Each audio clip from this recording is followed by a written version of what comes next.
We went undercover for a day as Miami tourists and experienced the Miami double-decker tour bus, which takes you all over Miami. We recently took a trip to Key West using the same tour bus company through Groupon, and if you want to watch that video, you can click at the top right corner. But we saw another Groupon for the city tour of Miami, and this is the same company, MiamiDoubleDecker.com, also called MiamiTours.com. As Miami locals, we have never done a Miami tour before, so we kind of thought that'll be a fun idea. We also thought it would be a good idea to review the tour and let tourists know if it's worth it or not. For this tour, you meet at 305 Lincoln Road, and there are several time slots to choose from. There's a 9:30, an 11:30, a 1:30, and a 3:30 option. Each tour lasts 2 hours, and you need to meet at least half an hour before the pickup time because they leave exactly on time. Also need to call ahead and register because it will fill up, and you should not just wait to show up to find out if there's any slots left. Also, if you don't get there early, you might not have a spot on the top deck of the bus, and you might end up being inside the bus,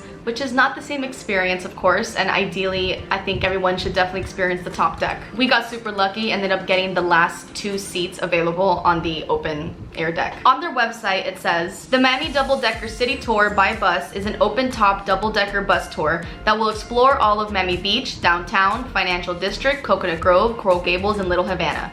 This tour includes free time at Bayside Marketplace for lunch or shopping. You will hop on and hop off at different locations. They also have an option where you can add on a boat tour. This boat tour is in Bayside, and it's, I believe, $15 extra, and you can take the boat tour at Bayside when they drop you off there. Now, something worth mentioning, it does say on the website that if you purchase the morning tour, you will have free time for lunch and shopping at Bayside Marketplace. But we did not do the morning tour. We did the 3:30 one. I think the fact that we did the 3:30 one is going to affect our review a little bit because there were definitely some factors that kind of, unfortunately, didn't make the experience as worthwhile as it could have been. I do wonder how much the morning tour would be better. So according to the Groupon, it is the city tour, and according to their website, that includes Little Havana, Coral Gables, downtown Miami, Coconut Grove, and includes attractions that will be seen like Venetian pools, Freedom Tower, the County Courthouse, the Biltmore Hotel, and Vizcaya Museum. Some tips I wish I knew before I went on this tour bus is, number 1,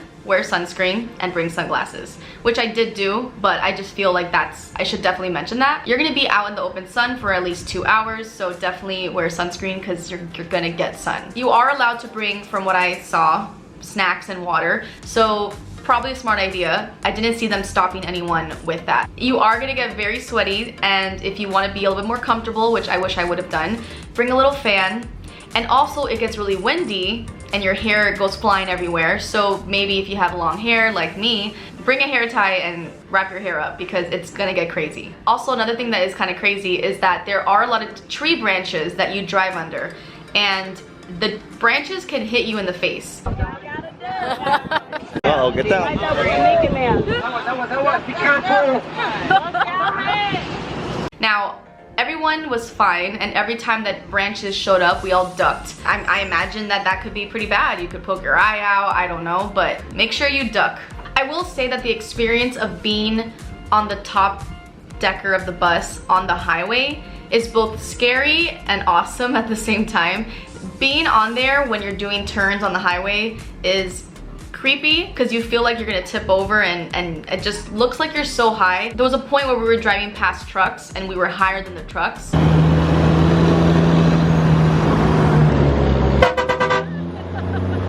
And it just makes you realize how high up you are. But the experience of seeing Miami from that height on the highway, driving down the streets, is definitely so unique. As a Miami local, it definitely made me look at Miami from a different point of view and appreciate all the beauty of Miami. More than I already appreciate and love and see the beauty of Miami, this definitely gave it a different experience than just driving in a car through those areas. The tour guide we had was awesome. He was so funny.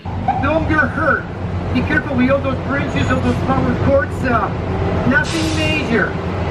But please just go, you know, I mean, you won't sue me, that's for sure. No, we won't. We also had a really fun group of people on the tour bus with us, and I have to say that definitely elevated the experience. What's up, Dad? What's up?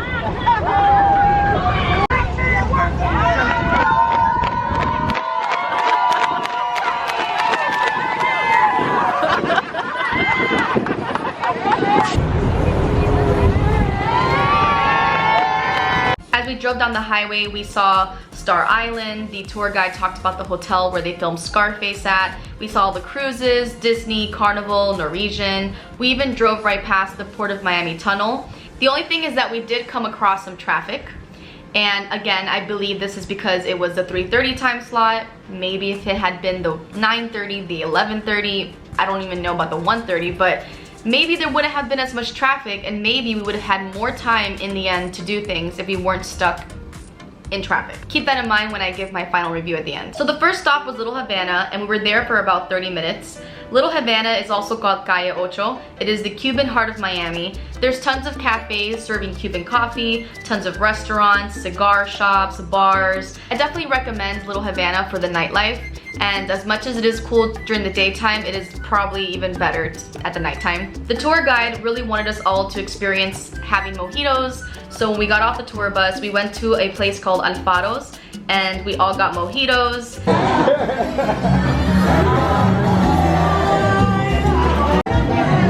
Mojitos to go. Woohoo! And then he wanted us to go to the official Little Havana Visitor Center, which is right next door, to get some free Cuban coffee. This place is like a souvenir shop and a gift shop, but then if you go towards the back, there's this little cafe area where they, I guess, are always giving free shots of coffee. Plus you can order coffee there too.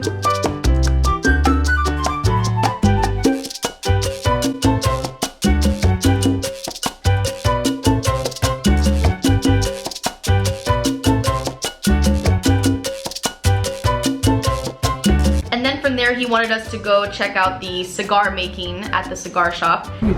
We're gonna go to the cigar factory. That's the place, in my opinion, is the #1 ball and chain. Yes. That's the place that they show you how to dance. Super amazing. Salsa dancing. Sure. They're gonna close, so we need to go to the cigar factory. 50 years ago, my friends. Folks, every single cigar in those boxes, it lasts more than 13 months. That's the beauty of those boxes. That is something that I'm glad we got to experience. And honestly, the Little Havana part of the experience was definitely worth it. I'm happy that we got to spend some time there. We love Little Havana, and I think anyone visiting Miami should definitely take the time out to see Little Havana. Even if it's just 30 minutes, at least it's something, but of course, definitely recommend going at night. If you're in Little Havana, I highly suggest you check out Ball and Chain, Cuba Ocho, Bar Nancy, Azúcar Ice Cream, La Esquina de la Fama is great for mojitos, and El Taquito is great for tacos. And one of our personal favorites is Cafe La Trova, probably one of our favorite spots of Little Havana, and I will link the video up above somewhere, but that spot is definitely worth visiting while you're in Little Havana. But this is where the confusion began, because after this, we were expecting to go perhaps see Coconut Grove, Coral Gables, as they mentioned on the website, the Biltmore Hotel, the Venetian pools. I wanted to at least drive past all those things, but instead we went straight to Bayside, which is fine if it meant that we got to spend time at Bayside, but it was already 5:30 by the time that we were heading to Bayside. We were supposed to be back at Lincoln Road and dropped off by 5:30. So that was the difficult part, is that we got to Bayside. The only people getting down from the bus are the people who had bought the boat tour. So if you had a blue sticker, which meant that you are doing the boat tour, then you get down from the bus and the tour guide will take you to the boat tour section.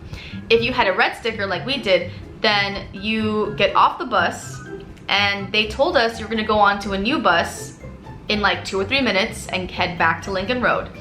Now, no other bus showed up and we all just ended up walking right back onto the same bus that we got down from, which was very silly, and I don't know what the confusion was there about miscommunication and why they didn't tell us. I don't know what happened there. But we all ended up going back on the same bus after getting off of it, and then we went right back to Lincoln Road and totally didn't get to do anything at Bayside. Although on the website it did say that we were gonna stop at Bayside, maybe that only applies to the morning tours. So that's why, again, this affects our overall review, because maybe the traffic didn't give us a chance to check out Bayside. Maybe the traffic is also a part of the reason why we didn't get to see Coconut Grove or Coral Gables. But also, I don't think in 2 hours you could manage to do 30 minutes in Little Havana, 30 minutes at Bayside, and also drive and perhaps even get dropped off in multiple locations or even see multiple. It's very difficult to be able to pull all that off in 2 hours. So I'm not sure why they advertised it that way, because that's why we were so curious about this tour. We thought, how are we gonna see all these places in 2 hours? So then ultimately, we just saw Little Havana. If you want to count the Miami skyline and like seeing Star Island and Miami Beach, you can count that too, but we only went to Little Havana, and then Bayside only counts if you get the boat tour, which I guess I suggest getting the boat tour. Might as well. If you're gonna do this tour, you might as well do the boat tour. We actually did do a Bayside boat tour once, and I will link all the videos I'm mentioning down in the description, but I definitely suggest doing one of those Bayside boat tours and seeing like all the celebrities' houses, and it's a beautiful view as well, and it's a beautiful experience. But on top of that, if you're in Bayside and you have the time, definitely check out Sky Views Miami. I will link that one somewhere up here. And it is an observation wheel, kind of like a giant Ferris wheel. You can catch it in the sunset going into the nighttime. It is the most gorgeous transition and view of Miami. So we ended up arriving late to Lincoln Road. We were supposed to get dropped off by 5:30. We didn't get there till 6 p.m. And again, I have to assume it was because the traffic of the 3:30 tour time slot, which is weird because there should not be traffic at that time. It was a Monday.